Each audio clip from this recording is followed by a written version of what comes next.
RC. Patel Marathi माध्यमिक विद्यालय शिरपूर. विषय हिंदी. व्याकरण. वाक्य के भेद. तो चलो बच्चों, सबसे पहले वाक्य की परिभाषा के बारे में जानकारी प्राप्त करते हैं. तो क्या है वाक्य की परिभाषा? चलो देखते हैं. वाक्य शब्दों का वह समूह होता है जिससे कोई अर्थ निकले. वाक्य के प्रकार.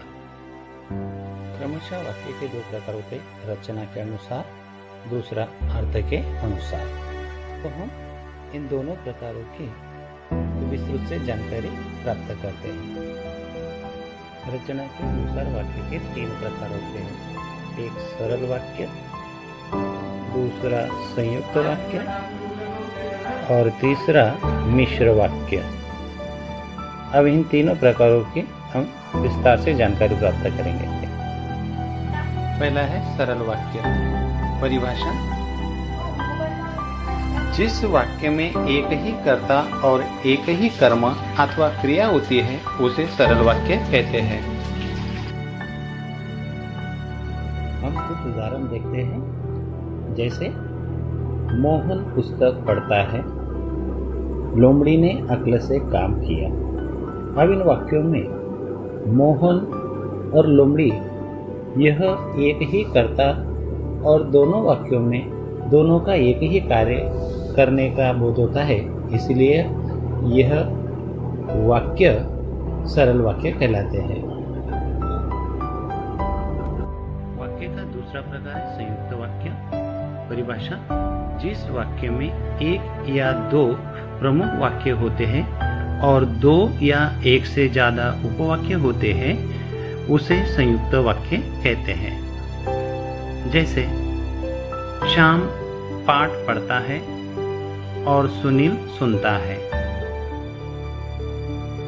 नंबर 2. मैंने उसे बहुत समझाया लेकिन वह वहां से चला गया. ऊपर दिए हुए वाक्यों में हर जगह 1 से ज्यादा वाक्य है और 1 से ज्यादा उपवाक्यों को जोड़ने वाले शब्द और लेकिन यह शब्द आए हुए हैं, ऐसे वाक्यों को संयुक्त वाक्य कहते हैं. 3. मिश्र वाक्य. परिभाषा. मिश्र वाक्य में एक मुख्य वाक्य और उस पर आधारित 2 या 2 से अधिक उपवाक्य एक साथ आते हैं, तब वह वाक्य मिश्र वाक्य बन जाते हैं.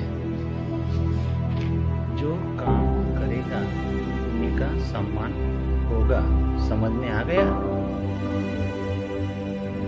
2. गुरुजी ने संदेश दिया, सुरेश परीक्षा में सर्वप्रथम आया. इन वाक्यों में मुख्य वाक्य के साथ उपवाक्य आए हुए हैं जो मुख्य वाक्य पर आधारित है. मुख्य वाक्य खत्म हो जाने के बाद अल्प विराम दिया जाता है, ऐसे वाक्यों को मिश्र वाक्य कहते हैं. इस प्रकार आज हमने रचना के आधार पर वाक्य के भेदों के बारे में जानकारी प्राप्त की है. आने वाली दशका में हम अर्थ के आधार पर वाक्यों के भेद की जानकारी प्राप्त करेंगे.